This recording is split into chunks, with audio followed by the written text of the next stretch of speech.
দিয়ে দেবো পেঁয়াজ কুচি আর কয়েকটা গোটা রসুন, গোটা গোটা মশলা দিয়ে দিলাম।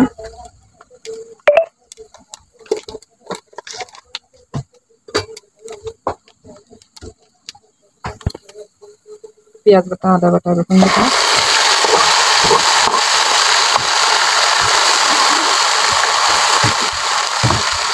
ভালোভাবে কষিয়ে নেব। ভালোভাবে কষিয়ে নিয়েছি।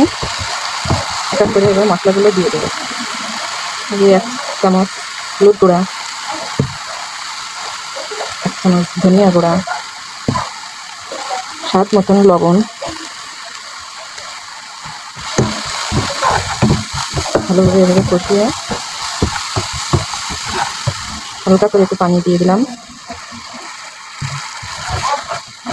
কতটা সুন্দর কালার হয়েছে।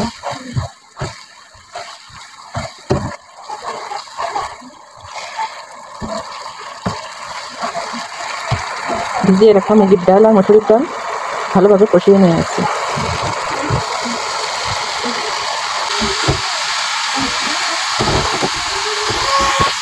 মাছ কিন্তু কষানো হয়ে গেছে।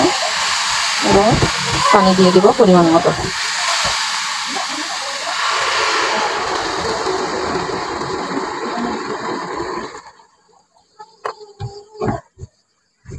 ডাল তো একটু ফুটে একটু পানি লাগে, পরিমাণ মতো পানি দিয়ে দিলাম। ডালটা ফুটে যাবে। 5টা কাঁচা ঝাল দিয়ে দিলাম। এই ডালটা কিন্তু আমার বাবুরা খুব পছন্দ করে খায়,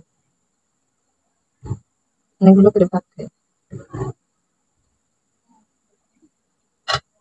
ঢাকনা দিয়ে এবার ঢেকে দিন, কিছুক্ষণের জন্য অপেক্ষা করব। এবার ঢাকনাটা উঠিয়ে নিলাম। উঠিয়ে এই স্বাদটা কিন্তু, এই ডাউলের স্বাদটা কিন্তু চিনিতেই বাড়বে। পরিমাণ মতো চিনি অ্যাড করলাম।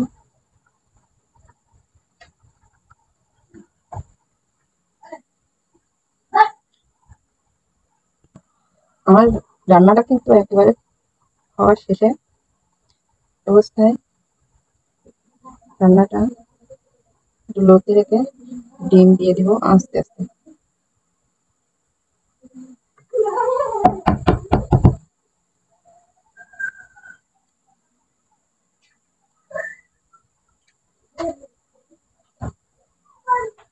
আরেকটা ডিম দিয়ে দিলাম।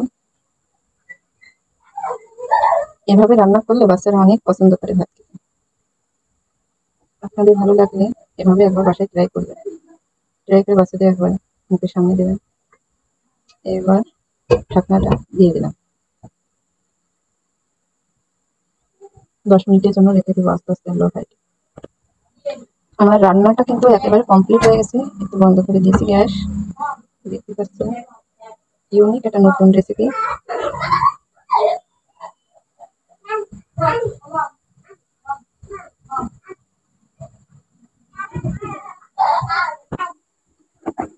আমার নতুন রেসিপিটা দেখে যদি আপনাদের ভালো লাগে লাইক, কমেন্ট